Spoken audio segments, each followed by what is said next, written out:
Hey everyone, I'm Steve Pellerin, a volunteer director at large with the Vancouver Island Security Research Society. We're getting ready for BSides Vancouver Island, our community-driven cybersecurity conference happening Friday, October 25, 2026 at the Victoria Conference Centre. This is our 5th anniversary, and this year we're expanding to 2 talk tracks, which means even more great content for the security community. Today, I'm happy to be joined by Geoff McDonald, one of our scheduled speakers. Geoff works in data science, security research, and machine learning with a focus on using automation and AI to prevent, detect, and disrupt cyber attacks. He's quite interested in machine learning, reverse engineering, AI safety, vulnerability fuzzing, and apparently foosball. Geoff's talk is titled Fully Autonomous AI Attacks and Worms That Vibe Code Themselves, Update on Where We Are and What to Expect. That title certainly gets your attention.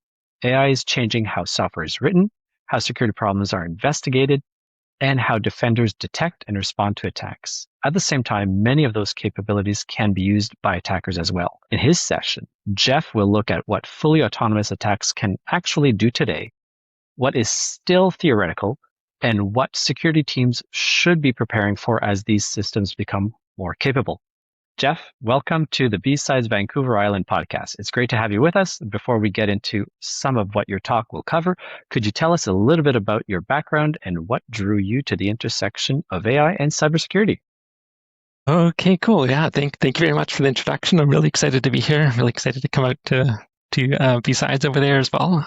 I'm based in Vancouver, Canada, so not too far away.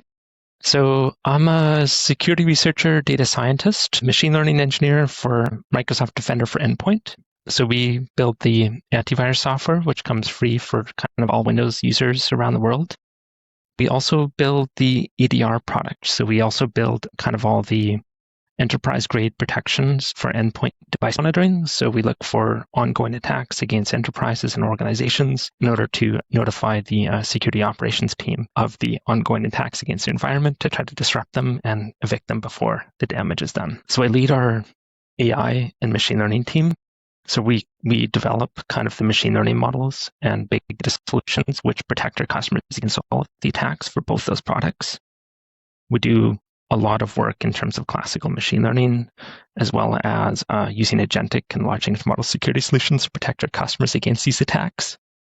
I'm a security researcher at heart. Started off as a security researcher doing reverse engineering of malware attacks and transitioned into AI as my primary focus area about 8 years ago. And I think the transition to AI was really driven by scaling to the amount of attacks that we see in the world kind of really requires the usage of AI and automation in order to be able to solve the volume of attacks that we see against our customers every day. And since then, I've had a humongous passion for AI. I've been following all the large language model trends since the fairly early days, even pre-ChatGPT. I've been a huge enthusiast of the generative AI models and, of course, its impacts to cybersecurity as well. Thanks, Geoff. That background really sets the stage for what we're going to talk about today. I think a lot of people hear fully autonomous AI attacks and immediately picture either science fiction or some distant future threat.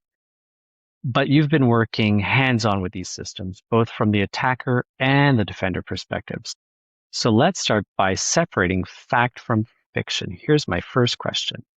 When people hear the phrase fully autonomous AI attacks, what is realistic today and what is still more science fiction than practical threat? Okay, well, probably a lot of us have been following the news recently. There have been some very famous fully AI orchestrated attacks, which have broken out recently. It started, I think we've had the first high complexity AI orchestrated attacks occurring accidentally now by pretty much most of the frontier labs. So the most famous one is the Hugging Face breach, where Hugging Face declared a pretty massive security incident where they were getting attacked by a swarm of agents. And as we all found out, it was the OpenAI reinforcement learning training for the next generation of the OpenAI models, which had broken out of their cybersecurity testing gym environment and using several zero-day vulnerabilities along the way. And those models got the idea to hack into Hugging Face in order to get the answer key to the exploit gem problem set that they have been trying to solve. And this was, if you look at the postmortem of that attack, it was a high complexity attack. We're talking about multiple stages. We're talking about 0 days discovered. And this is high complexity of an AI orchestrated attacks given just a single mission objective of solve this problem. So I think we've just had the first examples of the high complexity AI orchestrated attacks being fully AI orchestrated. This differentiates itself from the attacks that we've seen earlier, which are AI orchestrated. We had Anthropic, I think it was in September, almost a year ago actually now, where there was a China nation state threat actor, which had been mostly autonomously, or I'd say semi-autonomously, using AI to help them orchestrate attacks against a number of organizations that they've been targeting. And I think they had estimated maybe 80 to 90% operation there, but there was human in the loop at almost every stage of the attack for the previous Anthropic nation state attacks. I think they targeted 30 organizations. They successfully breached about, I think, at least 3 of those organizations, Anthropic stated. But we've been seeing continued progression. And I'm sure like every major nation state out there has AI assisted or fully autonomous AI orchestrated attack research, which is going on as well. And they're very effective at using it. But I think the bigger challenge is when cyber criminals start deliberately doing this to cause damage, either for financial gain, like mass extortion, like enterprise extortion attacks, doing encryption, data exfiltration in order to extort the companies for ransoms. And also when you get into the destructive objectives. Right now, for example, Iran-affiliated actors are trying to hack into the US at scale to cause damage at scale across the economy. They're hacking into the critical infrastructure. There are water plant outages you may have heard of. Iran is deliberately trying to hack into the critical infrastructure of the US in order to cause as much damage as they can right now due to the current geopolitical situation. And there was Iran-affiliated attackers. Probably a lot of us are very familiar with the Stryker attack, where an Iran-affiliated attacker hacked into the US medical supplier company in the US. And they mass carried out a destruction payload across, like they compromised the entire domain. And then I think they carried out data destruction on something like 60,000 endpoints at the exact same time. So it's not always about extortion. A lot of these objectives can be about destruction as well. And we saw the first high complexity at fully AI orchestrated attack accidentally by an OpenAI model without a malicious intent. But we're going to be seeing very soon the high capability attacks with malicious intent. And it's going to be a complete game changer, I think, for the cybersecurity ecosystem. We have cyber criminals running fully AI orchestrated attacks already, cyber criminals, but they're not at the high complexity level yet. About 2 months ago, or maybe about a month and a half ago, was the first documented case of the cyber criminal malicious use of AI orchestrated attacks. It was called the JPuffer. JPuffer was the attack scenario, but it wasn't a high complexity. It was involving 2 devices. The threat actor exploited a server, an internet exposed server in a company using a known vulnerability. They got execution onto the device. They did reconnaissance, elevation privilege. They moved laterally to a second server, which had the SQL database, and they carried out exfiltration, encryption, and dropping of a ransom note, extortion note onto the device. And this was all fully AI orchestrated, given like just an attacker objective. We don't know exactly what the prompt was, but it would be something like, hey, please, on this device, as you get access, I want you to find all their important resources and encrypt all of it and drop this ransom note with, for example. I would like to dig into that a little bit more. So let's look at the idea that tends to capture people's imaginations. You've certainly captured mine. The AI-powered worm. What would make such an AI-powered worm different from the self-propagating malware that we've seen in the past? You've covered some of this earlier. Yes. So there are, say, 3 really big problems with AI and cybersecurity.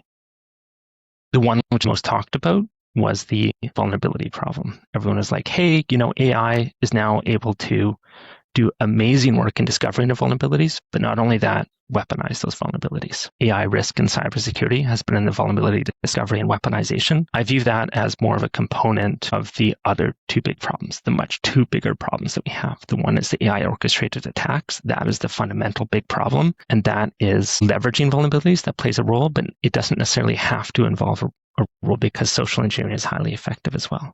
Now, the second problem, which you're just referring to, is the worm problem, and that's going to transform cybersecurity forever as well. And that was a exactly well-pointed question. What we're seeing right now is we have developers who are authoring worms, classic worms, but more modern formats of them. You have someone vibe coding the worm. This malicious actor has vibe coded it to be scanning the internet. They've created their worm. It scans the internet, and any internet exposed app that is running one of the 20 vulnerabilities that it supports, it then exploits onto that remote device and then copies itself to it and runs it. And then every copy of itself is now scanning the internet for those 20 vulnerabilities. Now, this worm example I'm giving you is a real example.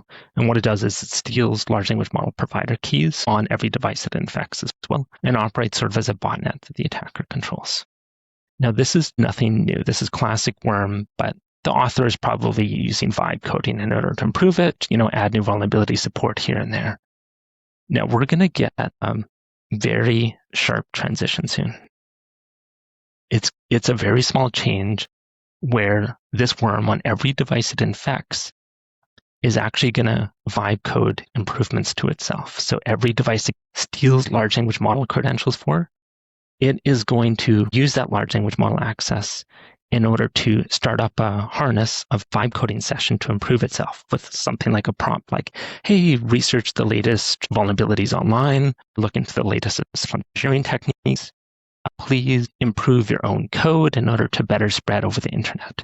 And then every one of those infected devices gets onto is going to be trying to improve itself using all those stolen API provider keys that it gets on each one of those devices. So now instead of a slow cadence where you have one threat actor who's iterating on improving it, maybe comes out with an update once per week, you have every one of the infected devices improving itself and vibe coding itself, adding new capabilities.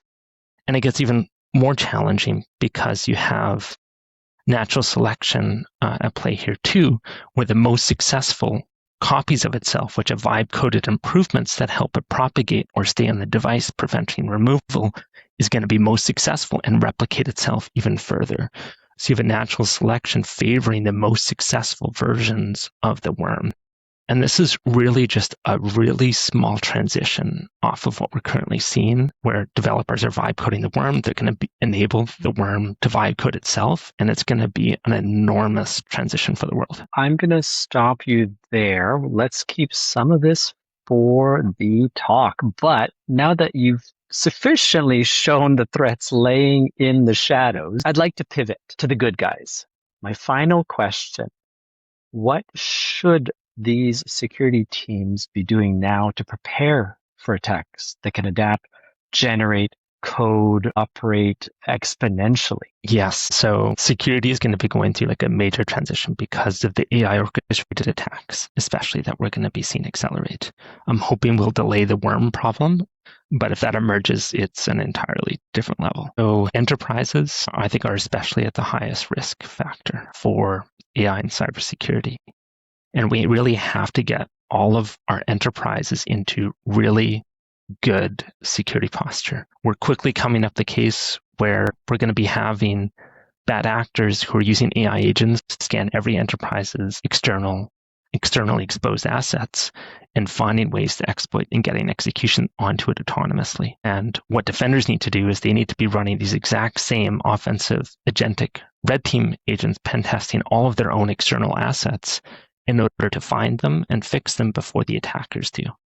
And this includes not just known vulnerabilities. This goes a lot more beyond just known vulnerabilities. A lot of companies might have custom designed software which is being exposed to the internet. And that is even vulnerable too, because these AI agents have the ability to analyze source code and weaponize it even if it's not a known vulnerability. So that's external posture. Internal posture has to be followed exactly the same way because social engineering works and it's going to continue to work. Attackers are going to get footholds into your internal network, and we need to be able to limit the speed at which they can progress in order to take over the enterprise to carry out their mass encryption, mass data exfiltration, or destruction objectives. So all of your internal security posture in enterprises is everyone needs to immediately begin getting their internal security posture in their organizations in good shape, which is often a really difficult challenge for organizations. And agents are obviously playing a role in that too, not only discovering everything, automatically patching everything, running continuous internal posture, red teaming as well against your real infrastructure, not against subset test networks. It's going to be required to be giving high agency to these pen test agents and trust in them because there's going to be no other way to manage it. And thirdly is going to be the response aspect.